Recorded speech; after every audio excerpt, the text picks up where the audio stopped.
Next we need to calculate the slope and deflection for the given simply supported beam। ये अभी जैसे मैंने पहले भी बताया था कि जो मोमेंट एरिया मेथड है, मोमेंट एरिया मेथड में हम लोगों के पास मोमेंट एरिया मेथड जो कि फेवरेबल होती है slope and deflection find out करने के लिए only for the simply supported beams but not for the only for the cantilever beams but not for the simply supported beams. Simply supported beams के लिए नहीं है, लेकिन अभी ये एक सिंपली सपोर्टेड बीम है, डब्ल्यू लोड अवेलेबल है। अब इसमें मैं फाइंड आउट करूंगा slope and deflection at the various points. जैसे ये डब्ल्यू लोड गिवन है ए बी बीम में, सभी को पता है कि सिंपली सपोर्टेड बीम में मैक्सिमम जो बेंडिंग मोमेंट होगा वो WL/4 होगा, डिवाइडेड बाय EI कर दिया हम लोगों ने। ये हो गया आप लोगों का M/EI डायग्राम से, WL/4 EI हो गया M/EI डायग्राम।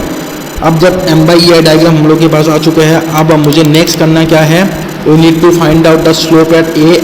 देखिए ये जो हॉगिंग ये जो डायग्राम है सैगिंग डायग्राम, इससे पता लग रहा है कि जो सेंटर पॉइंट है, सेंटर पॉइंट में स्लोप की वैल्यू 0 है, लेकिन जो एजेस है मतलब ए एंड बी जो पॉइंट है इसमें हम लोग की स्लोप की वैल्यू आएगा, लेकिन ए एंड बी में डिफ्लेक्शन 0 है और डिफ्लेक्शन आएगा सी पॉइंट में। तो finally we need to find out the slope at A point, slope at A point, slope at A and B and deflection at C point. ये तीन चीज़ें मुझे फाइंड आउट करना है। अब मुझे ए पॉइंट में मैं स्लोप फाइंड आउट करूंगा। स्लोप फाइंड आउट करने के लिए ध्यान रखना ये है कि either left hand side centre से, या तो लेफ्ट हैंड साइड या तो राइट हैंड साइड, दोनों के पास दोनों ही साइड एरिया अवेलेबल है। तो दोनों सिमेट्रिकल एरिया अवेलेबल है, तो दोनों में से मैं एक ही एरिया को, दोनों में से एक ही में एरिया फाइंड आउट करूंगा। वो हो गया slope at A point as well as slope at B point, क्योंकि दोनों सिमेट्रिकल है तो दोनों ही एरिया स्लोप बन जाएगा, लेकिन हाफ फाइंड आउट करूंगा। जैसे कैंटिलीवर बीम्स में हम लोगों ने फुल फाइंड आउट किए थे, लेकिन सिंपली सपोर्टेड बीम्स में इसका कॉन्सेप्ट अलग है। कॉन्सेप्ट ये है कि पहले तो हम लोग सेंटर डिस्टेंस के either to the left side और टू द राइट साइड हम लोग एरिया निकालेंगे। देखिए slope at A point, the slope at A point is equal to, इसका एरिया क्या हो गया, half into L/2 into WL/4 EI। ये हो गया slope at A point. So WL²/16 EI हो गया आपका slope at A point. Similarly slope at B point भी आपका WL²/16 EI ही आएगा। अब मुझे डिफ्लेक्शन फाइंड आउट करना है सी पॉइंट में। सी पॉइंट में डिफ्लेक्शन की वैल्यू क्या हो जाएगी, जो भी हम लोगों ने एरिया फाइंड आउट किया, एरिया के साथ हम लोग सेंट्रोइडल डिस्टेंस मल्टीप्लाई करेंगे। लेकिन ध्यान ये रखना है, जैसे कैंटिलीवर बीम्स में हम लोग डिस्टेंस मल्टीप्लाई किए थे सेंट्रोइड से लेके जिस पॉइंट में डिफ्लेक्शन चाहिए, जैसे अगर सी पॉइंट में डिफ्लेक्शन चाहिए तो सेंट्रोइड से हम लोग सी पॉइंट तक डिस्टेंस मल्टीप्लाई करते थे मोमेंट एरिया मेथड में कैंटिलीवर बीम्स के लिए। लेकिन सिंपली सपोर्टेड बीम्स में अलग है, उसके हम लोग रिवर्स को मल्टीप्लाई करते हैं। क्यों करते हैं, इसकी कोई रीज़न नहीं है, क्योंकि बेस्ड ऑन द प्रोसीजर यही कहता है कि हम लोगों को मल्टीप्लाई करना है the distance which is opposite to the centroidal distance to the point where we need to find out the deflection. तो जैसे सी पॉइंट तक ये जो डिस्टेंस है मल्टीप्लाई हम लोग को ये करना चाहिए, लेकिन ये नहीं करेंगे, हम लोग मल्टीप्लाई ऑपोजिट वाला डिस्टेंस मल्टीप्लाई करेंगे। अब देखिए पहले तो एरिया हम लोग के पास आ चुका है, एरिया हो गया WL²/16 EI। अगर WL²/16 EI एरिया हम लोग के पास आ चुके हैं तो उसके बाद डिस्टेंस मल्टीप्लाई करेंगे। जो डिस्टेंस क्या हो गया आपका 2/3 ऑफ L/2, हाफ डिस्टेंस है L/2 और 2/3 डिस्टेंस है। सो फाइनली हम लोग के पास डिफ्लेक्शन आ गया है WL3/48 EI is the deflection. Next उसके बाद नेक्स्ट टाइप ऑफ न्यूमेरिकल है, ये एक दूसरा न्यूमेरिकल है सिंपली सपोर्टेड बीम्स के ही। ये सिंपली सपोर्टेड बीम है।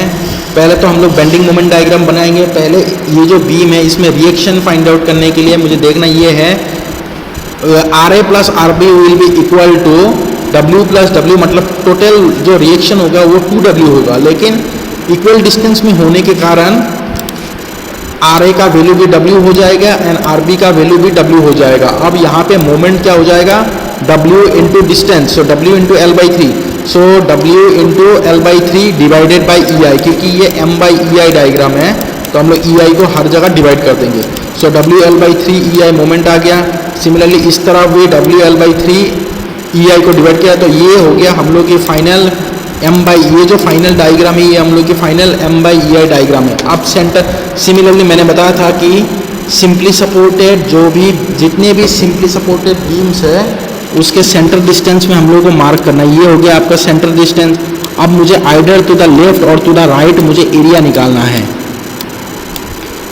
For finding out the deflection at A point or at B point, both the deflection will be same and the deflection will be equal to the area of the either half portion left or to the half portion right of the center. अब जैसे left का हम लोग area निकाला, area 1 plus area 2। अब theta at A equal to theta at B, मतलब slope at A equal to slope at B will be equal to area of triangle 1 plus area of triangle 2। अब दोनों के area क्या है, area of triangle 1 का हो गया आपका, ट्राइंगल जो है सेक्शन नंबर 1 का एरिया क्या है हाफ इंटू बेस, बेस हो गया L/3 इंटू हाइट क्या हो गया WL/3EI। सिमिलरली नेक्स्ट एरिया क्या हो गया सेकेंड फिगर का L/6 into WL/3EI।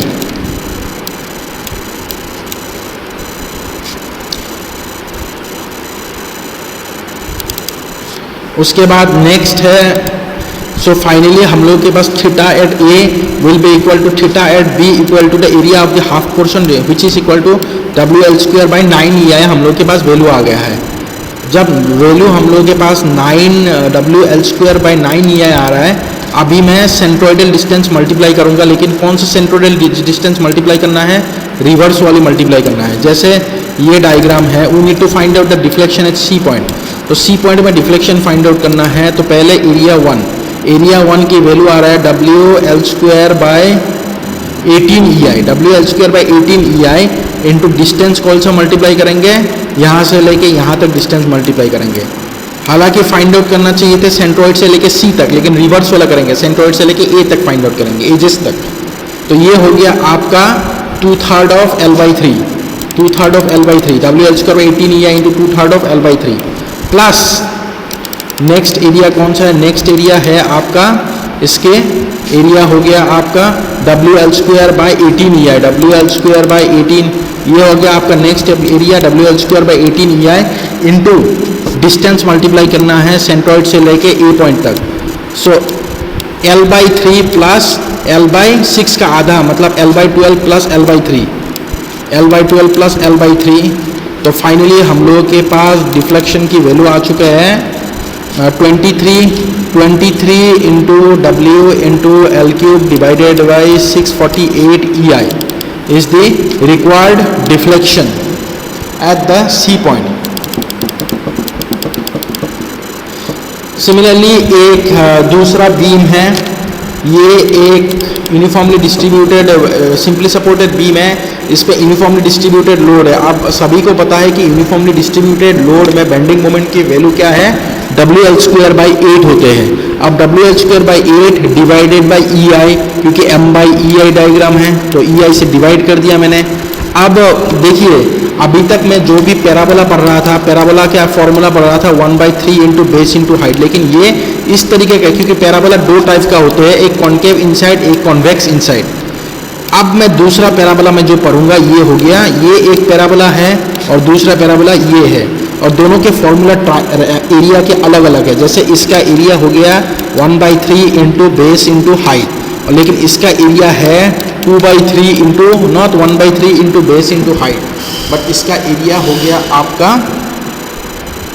2/3 into base into height. तो फाइनली मुझे सेंटर लाइन पहले ड्रॉ करना है। सेंटर लाइन ड्रॉ करने के बाद एक ही साइड का मैं एरिया निकालूंगा। The theta at A will be equal to theta at B will be equal to area of the section 1। So 2/3 into base L/2 into height, that is WL²/8EI।